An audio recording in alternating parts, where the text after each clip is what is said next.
Greetings, fellow time travelers. Welcome back to Historia, where we uncover the hidden mysteries of lost civilizations and dive deep into the secrets that shaped our world. I'm your archaeological guide, ready to take you on another mind-bending journey through the corridors of time. Now, picture this incredible scene. Over 3,000 years ago, a group of Libyan prisoners of war were marched through the scorching Egyptian desert, their hands bound, their future seemingly sealed as slaves. But here's what will absolutely blow your mind. Within just a few generations, their descendants would sit on the throne of the most powerful empire in the ancient world. How did prisoners of war become the rulers of Egypt? What we're about to discover today will challenge everything you thought you knew about ancient power dynamics and the incredible rise of Egypt's most unexpected dynasty. Before we unveil these shocking secrets, make sure to subscribe and hit that notification bell. Trust me, you don't want to miss the ancient mysteries we're about to reveal. Fellow ancient seekers, imagine walking through the halls of a great Egyptian palace around 1100 BC. The walls are covered in hieroglyphics celebrating centuries of pharaonic glory. But something is terribly wrong. The empire that once dominated the known world is cracking at its foundations. After ruling for approximately 1 century and 25 years, an era filled with devastating difficulties and political turmoil, the 21st dynasty of Egypt was breathing its last breath. But here's the puzzling question that baffled historians for decades. How could the most sophisticated civilization of the ancient world simply collapse?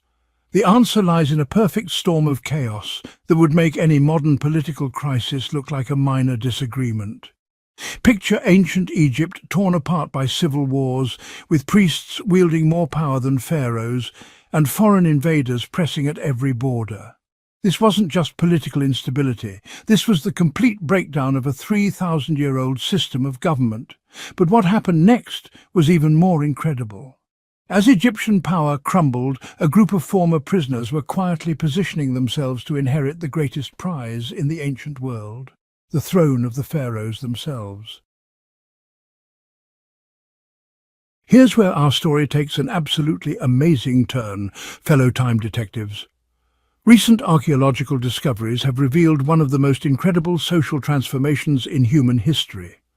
Meet Shoshenq I, a man whose grandfather was literally a prisoner of war, but who would become one of Egypt's most powerful pharaohs.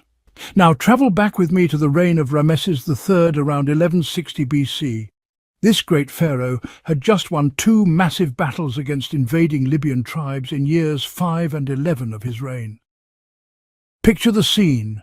Thousands of defeated Libyan warriors being marched into Egypt as prisoners, their families torn apart, their freedom gone forever. But Ramesses III made a decision that would change history forever.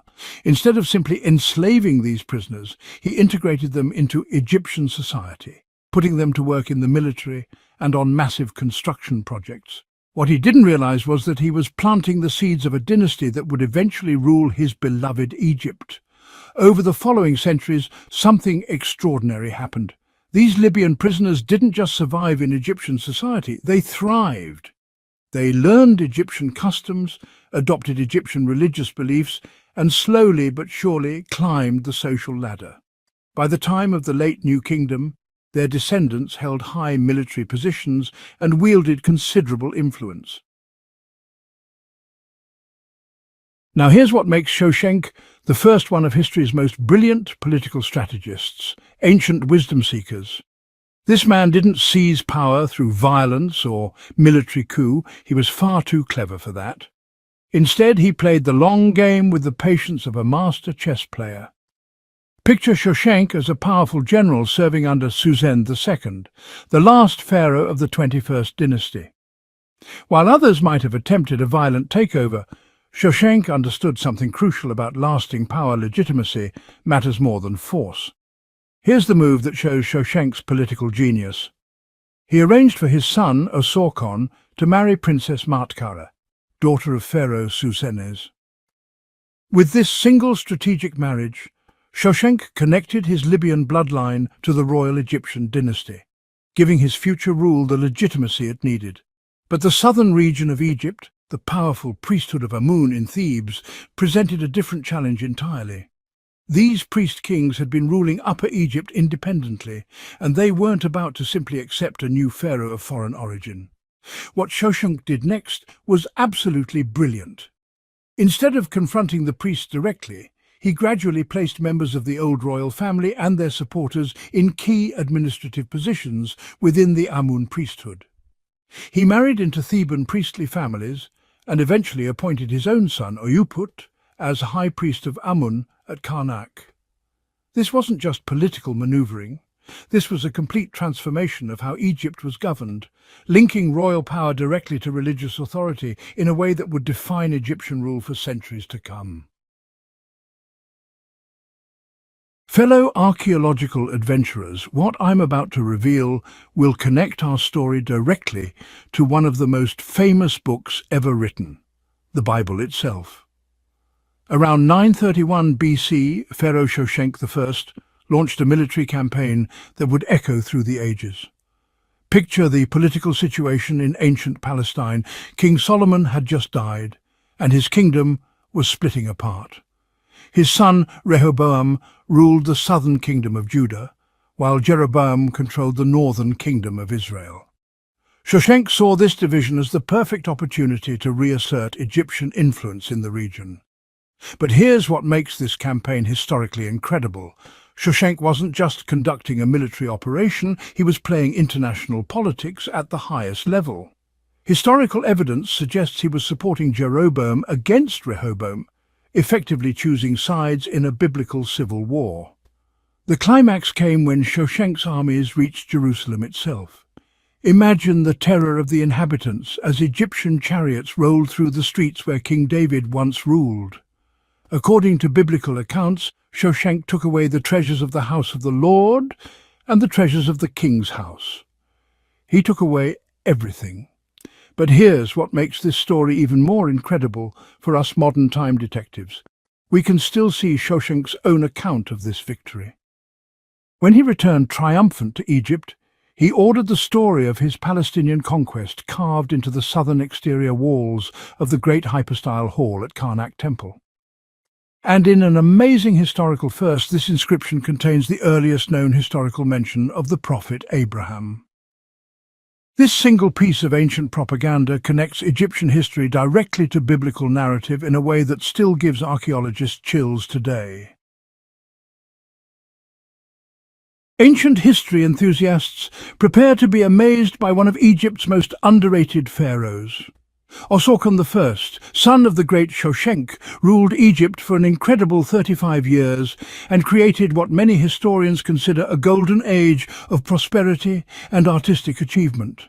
Picture Egypt around 920 BC under Osorkon's rule. This was a pharaoh who understood that lasting power came not just from military might, but from smart diplomacy and internal development. He secured Egypt's borders, established control over the distant oases, and maintained peaceful relations with neighbouring kingdoms. The proof of his international influence can still be seen today. Archaeologists discovered a statue of Osorkon I in Byblos, Lebanon, demonstrating the close diplomatic ties he maintained with the Phoenician kingdoms to the north. But what really sets Osorkon apart was his incredible building program. This pharaoh didn't just construct buildings, he created architectural marvels that were designed to last for eternity.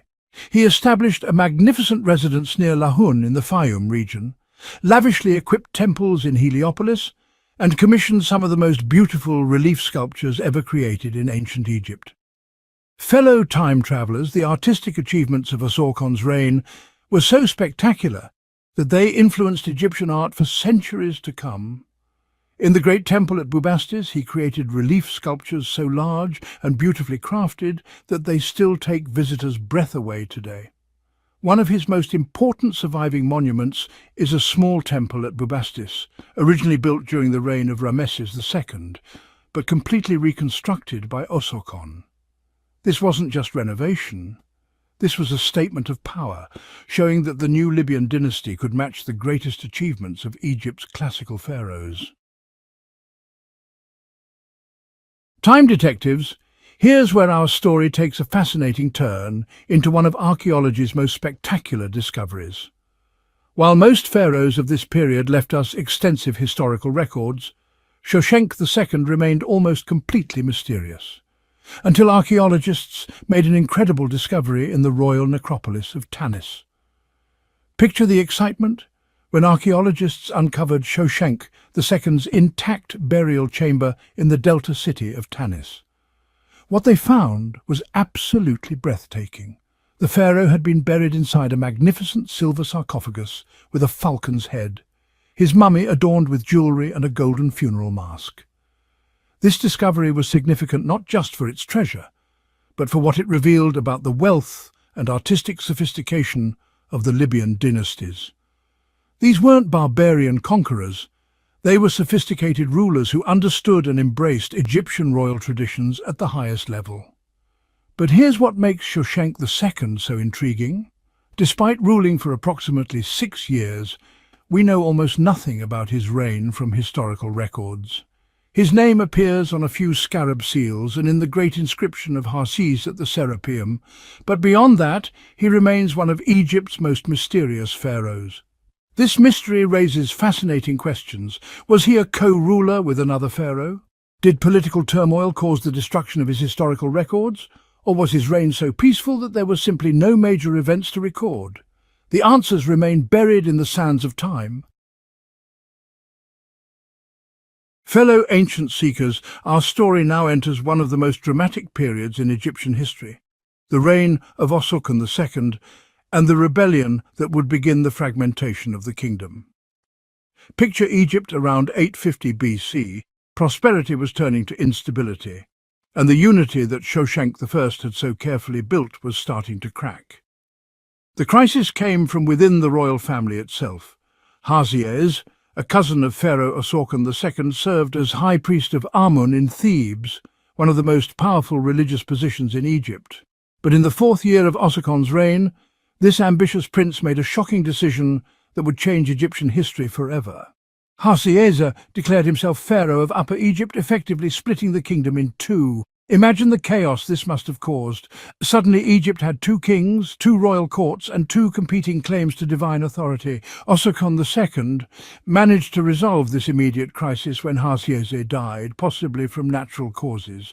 But the solution he chose would have long-term consequences that he couldn't have foreseen. To prevent future rebellions, he appointed his own son Nimlot as high priest of Amun. While this seemed like smart politics at the time, it actually began a process that would eventually tear Egypt apart. By making royal princes into high priests, Osorkon was creating independent power centers that would eventually challenge central authority. But before the kingdom fractured completely, Osorkon II embarked on one of ancient Egypt's most ambitious building programs. This pharaoh was so inspired by the great Ramesses II that he didn't just want to imitate his predecessor, he wanted to surpass him. Osorkon constructed a massive granite hall to celebrate his Sed festival in his 2nd regnal year, built a temple to the cat goddess Bastet, and inscribed his name on monuments throughout Egypt.